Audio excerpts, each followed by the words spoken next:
কি হয়, ওই এক বিন্দু তেলটা দেখবেন বিস্তার লাভ করে, সঙ্গে সঙ্গে ছড়িয়ে পড়ে। আপনার জীবনে যত অর্জন থাকুক, যদি অসৎ সঙ্গের পাল্লায় পড়েন তো বিস্তার লাভ করবে, অন্য সদ্গুণগুলো ডুবিয়ে দিয়ে আপনার প্রতি একটা প্রভাব বিস্তার করবে। অসৎ সঙ্গের এমন মহিমা। তাই ভক্ত বলছে, নরকে দাও, পাপ ক্ষয় করে আবার ফিরে আসবো, কিন্তু কৃষ্ণ বিমুখ কোন সঙ্গ দিও না। এদের সঙ্গ পড়লে তো ওনার স্ত্রী ভগবত ভজন করেন, বৈষ্ণব সেবা দেন। একদিন শ্রী গুরু পাদ পদ্মকে বাড়ি এনে ভোজন করিয়ে ভজন করাচ্ছেন, বৈষ্ণব সেবা দিচ্ছে। 10-12 জন গুরুদেবের সাথে আসছেন, ভগবত পাঠ করছেন। আর শ্রী অঙ্গদজি বাড়ি ঢুকেই তার মাথায় গেছে গরম হয়ে, ভক্ত সহ্য করতে পারে না তো। বাড়ি ঢুকেই বলছেন, আমার বাড়ি, আমার অনুমতি ছাড়া ও যা বললো তাই এলেন, আর এইখানে আমার ঘরে ঢুকেই সব এখানে চলবে না, বেরিয়ে যান। শ্রী গুরুদেবকে অপমান করে তাড়িয়ে দিল। শ্রী গুরুদেব ওই মায়ের দিকে তাকিয়ে তার সজল নয়ন দেখে আশীর্বাদ করতে করতে চলে গেলেন। এতটা আঘাত পেল ওনার স্ত্রী যে আজ বাড়ির উপরে গুরুদেব অপমান হলো। এই মুখ্য দেখানো কারো উচিত? তো শত কোটি বার আত্মহত্যা করলেও, আগুনে দেহটাকে পোড়ালেও এই পাপের প্রায়শ্চিত্ত। খুব ব্যথা পেল, কিন্তু ব্যথা পেলে ঘোমটাটা টেনে দিয়ে কি বললো জানেন? এই মুখ আমি তোমাকে আর দেখাবো না, বিবাহ করে এনেছো, তোমার এই অন্ন, যে অন্ন গুরুদেব আজকে অপমানিত হলো, এই অন্ন আমি পাবে না, এই দরজা দিয়েই আমি এই ঘরেই মৃত্যুবরণ করবো, এর দায় থাকবে তুমি। কিন্তু এই অঙ্গদজির একটা দুর্বলতা ছিল এই স্ত্রীর উপর। উনি অসাধারণ সুন্দরী ছিলেন, আর সুন্দরের প্রতি তো মানুষের দুটো জিনিসে খুব আকর্ষণ হয়, টাকাতে আর রূপে। এই দুটো যেখানে দেখবেন সেখানে আকর্ষণটা খুব তীব্র হয়ে ওঠে। রূপ এবং অর্থ যেখানে আছে, যেমন মধু থাকলে ফুলের মধ্যে ভ্রমণকে ডাকতে হবে না, নিমন্ত্রণ করতে হবে না, ওরা এমনি এসে যাবে প্রজাপতি ভ্রমণ। যেখানে টাকা আছে আর রূপ আছে, এইখানে কদরের অভাব হয় না, এইখানেই আসক্তি থাকে। তো অঙ্গদজি তার স্ত্রী সুন্দরী এবং গুণবতী ছিল, এই জন্য প্রবল একটা আকর্ষণ ছিল। ওনাকে না দেখে থাকতে পারত না। এখন 2 দিন যখন ঘরে দরজা দিয়ে জলবিহীন পড়ে রয়েছে, কান্নাকাটি করছে, তখন দরজা খুলে বললে, দেখো তুমি যা বলবে মেনে নেব, কিন্তু এভাবে পড়ে থেকো না। আমি এমনি বলেছি, অন্যায় হয়ে গেছে, কিন্তু তোমাকে আমি মনে প্রাণে ভালোবাসি। উনি চিন্তা করলেন, এই হলো সুযোগ। এই সময় যদি তার পরিবর্তন, কারণ ইনি তো জ্ঞানী, এই মহিলা ভগবত ভজন করেন, বললেন এই হলো সুযোগ তাকে পথে বেরাবার।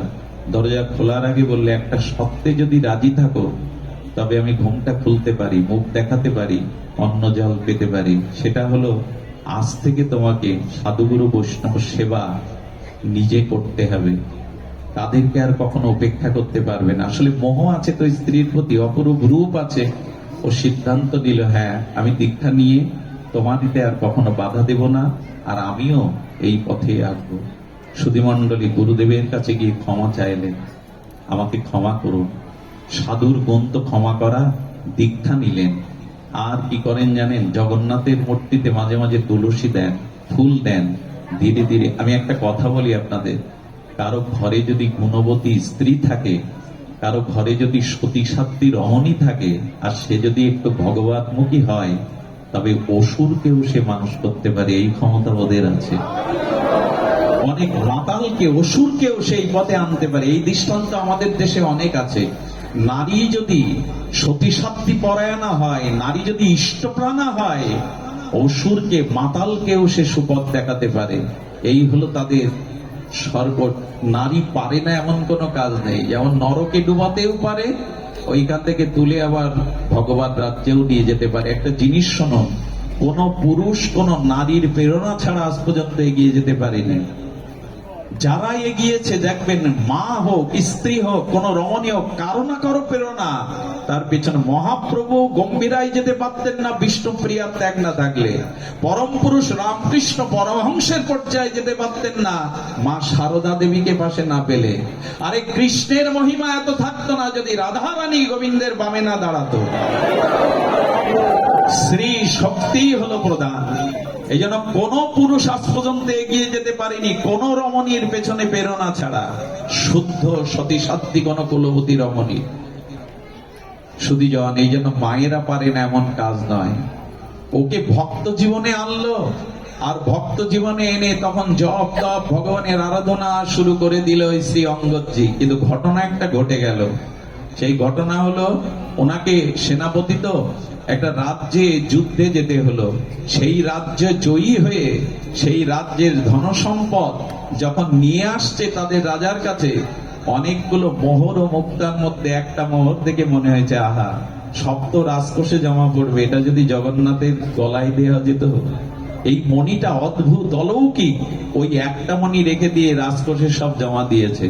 কিন্তু একজন গিয়ে নালিশ করেছে রাজাকে, মূল্যবান দুষ্প্রণীয় একটা মূল্যবান মণিও গোপনে রেখে দিয়েছে। তখন বলা হলো, যাও ওকে বেঁধে আমার কাছে নিয়ে এসো, আর যদিও না দেয় আগে তাকে আমার কাছে আনো, ও কিসৎ জবাব দেয়, মনে নিয়েছো? অঙ্গদজি বললে, নিয়েছি, তবে সব জমা দিলে এটা আমার স্বার্থের জন্য নেইনি, আমি জগন্নাথকে দেব বলে নিয়েছি। তো বললেন, আপনার তো অনেক মণিরত্ন আছে, এটা আমার জগন্নাথের জন্যই। বলে, ওই মণি আমার চাই।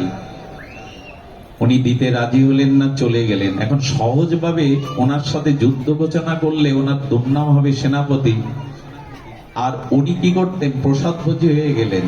এই রাজারই একটা বিধবা বোন, তার একটা ছোট কন্যা নিয়ে থাকেন, ভগবানের সেবা পূজা করেন জগন্নাথের। ওনার কাছ থেকে এই অঙ্গদজি প্রতিদিন দুপুরে প্রসাদ পান। আর এই বোনকে বলল, আমি তোকে অঢেল সম্পত্তি দেব, অনেক কিছু লিখে দেব, তোর কন্যার ভার আমার, ওকে খাদ্যে বিষ দিয়ে মেরে ফেল, মণিটা আমার চাই, মণিটা আমার চাই। মানুষ স্বার্থের জন্য কি না করতে পারে, খাদ্যে বিষ দিল। আর যখন অঙ্গদজি এসেছেন, প্রসাদ নিবেদন হলো সামনে, ভোগারতি হলো, যখন ওকে দিয়েছে, আর এই নিয়ম কি জানেন, শ্রী অঙ্গদজি ওই যে বাচ্চা মেয়ে আছে ওই বিধবা মায়ের, ওকে এক মুঠো না দিয়েও খায় না। বলে, মা মেয়েটাকে দেখে দাও। এইবার ও তেওড়ে পড়ে গেছে, মেয়েটা না খেলে তো আমি খাই না। 1 ঘন্টা খাদ্য নিয়ে বসে আছে, ওকে আড়াল করে রেখেছে, মতো বিষ মাখানো মেয়েকে কি দেবে? কিন্তু মেয়ের প্রতি ওর ভালোবাসা দেখে তখন ওর হৃদয়ের বিবেক খুলে গেছে, আমার মেয়েটাকে এত ভালোবাসে, ওকে না দিয়ে খাবে না। ক্ষমা চেয়ে বললেন, ওটা খাবেন না, ওতে বিষ। পূর্বের ঘটনা খুলে বললেন। আমি গল্প শোনাচ্ছি না আপনাদের, ভক্তমান চরিত্রে এই মহারাষ্ট্রে ঘটে যাওয়া একটি দিব্য ঘটনা। তখন বললেন, আপনি খাবেন না? বলে, না, যেটাই খাবো আমি, কারণ আমার কষ্ট কি জানো, এটা ভগবানকেই তুমি দিয়েছ নিবেদন করে। আমার জন্য আমার প্রভু আজ বিষ খেয়েছে, সেটা আমার কাছে বিষ নয়, ওটা প্রসাদ আমিই পাবো। কি বলবো আপনাদের, ভগবানের বিশ্বাস মানুষকে কি করে দেখুন। প্রসাদে বিশ্বাস কি করে, ওই প্রসাদ পাওয়ার সাথে সাথে তার দেহের জ্যোতি 100 গুণ বেড়ে গেল। আচ্ছা, 1 গ্লাস জল আর সাধারণ জল পান করা, আর ওই 1 গ্লাস জল রাধা মাধবের অভিষেক করে ওই জল পান করা, এই দুটো জল কি এক? একটা বাজারের একটা বাতাসার, এখানে হরিনামের লুক দেওয়া একটা বাতাসার মান কি এক? কখনো এক হতে পারে না। তেমনি ভগবানে নিবেদিত হওয়ায় মীরার বিষ অমৃত হয়ে গেছিল, মনে আছে? মীরার বিষ অমৃত হয়ে গেছিল। অমৃত হলে রাজা এই সংবাদ জানতে পেরে অদ্ভুত ভাবে আত্মার রূপ জ্যোতি মহিমা দেখে বললেন, প্রসাদের এত মহিমা। তো সুধীবৃন্দ, রাজা কিন্তু বিষে যখন মরল না, তখন বলল কি, এক কাজ করো, ওকে বেঁধে রেখে আমার কাছে আন, আমি জোর করেই মণি নিয়ে নেব। রাজার সেনারা আসতে গিয়ে বলল, একটা অনুরোধ রাখবে, মণি আমি রাজাকে দেব, ওই যে সামনে সরোবর আছে, ওখানে একটা ডুব দিয়ে আসি। সরোবরে ডুব দিয়ে বললে, জগন্নাথ, তুমি তো শুধু পুরীতে নাই, তুমি তো এখানেও আছো। আমি তোমার কাছে যেতে পারছি না, কিন্তু তুমি তো আমার কাছে আসতে পারো। আমার হাত তোমার পর্যন্ত যাবে না, কিন্তু তোমার হাত তো আমার কাছে আসতে পারে। জগন্নাথকে স্মরণ করে, গলায় মনে মনে স্মরণ করে সরোবরেই মণি দিয়ে দিয়েছে। সুধীবৃন্দ, কি বলবো, যখন উঠে এসেছে রাজার কাছে এসে বলছেন, আমি সরোবরেই মণি জগন্নাথকে নিবেদন করে দিয়েছি, ওটা আপনাকে আমি দেব না। সরোবরে ধীবরদের এনে জাল ফেলালো, ডুবুরি ফেলালো, কিন্তু মণি আর নাই। বললেন, মণি তো নয় তো ফেলনি, ফেললে পাওয়া যেত। বললো, যার মণি, যদি দেখতে চান তো তার কাছে যান। রাজা লীলাচলে লোক পাঠালেন, গিয়ে কি দেখলো জানেন? জগন্নাথের বুকে হাত রূপে সেই মণিটা জ্বলজ্বল করছে। এবং আজও প্রতিদিন সিঙ্গার করে জগন্নাথকে ওই মণিটা পরানো হয়। আজও, আজকের দিনেও জগন্নাথকে ওই মণিটাই পরানো হয়। এই হলো ভক্তের নিবেদিত ভক্তিতে ভগবানের গ্রহণ। যে যেখানে থাকুন ওইখান থেকে মন প্রাণ একটু ভগবানকে দিন। নিশাতলার এই তৃতীয় দিবসীয় ভাগবত আজ বিশ্রাম পেল। আগামী দিনের নামযজ্ঞ সার্থক হোক, পরিপূর্ণ হোক। সনাতনী যারা এখানে এসেছেন, মায়েরা বাবারা, আপনাদের পরমার্থিক ভক্তি কামনা করে, শান্তি কামনা করে এখানে এই হরিকথার বিশ্রাম। শ্রীগুরু প্রেমানন্দ। প্রসাদ 23 কার্তিক 10